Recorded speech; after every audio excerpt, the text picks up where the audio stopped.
The WHAS11 Weather Impact Forecast is sponsored by Tom Sondergeld Plumbing and West Shore Home. You know, listening to him, it's almost like it's time for a spot of tea. Yeah. Time to have some tea. And something really cool, coming up in just a few days, in early May will be the 40th anniversary of Queen Elizabeth's visit to Hermitage Farm in Oldham County, where she visited the owner there, Warner Jones, in 1986. Oh, a little fun Yeah, fact. we're gonna work in our archives to find that video. We covered it big time then. Great, yeah, we have a lot of great footage, of course, especially around this time of year. It's Derby time, and it's been a soggy start to the week, but we're getting all of this out of here. And guess what? Great steamboat race tomorrow. We can't forget these big events. They're still out there. Love the steamboat race, yeah. So boarding starts tomorrow at 4:30. Race starts at 6 p.m. May the best steamboat win. I have that forecast for you in just a moment, but you'll notice here rain chances next 5 days.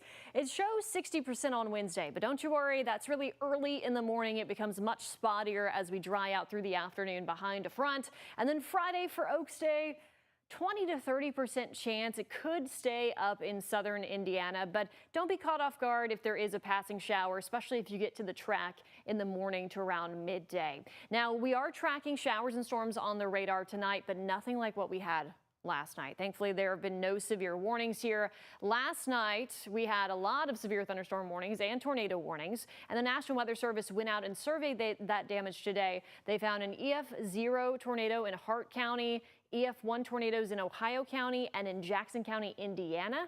In addition to that, more straight line winds in Jackson County, Oldham County, and Greene County in Kentucky. Now, Max HD radar, we do have showers that are starting to pop up in Louisville, some rumbles of thunder, some lightning there on the east side of town, moving into Anchorage and Prospect here. If we do zoom out, this really stretches down near Shelbyville and moving up toward Frankfort and Lexington. So that's kind of the boundary that's lifting. Anything south of there is weakening. It's more shower activity. And then we have additional rain that's streaming in from the west here. But thankfully, anything that could have been severe fizzled out very quickly.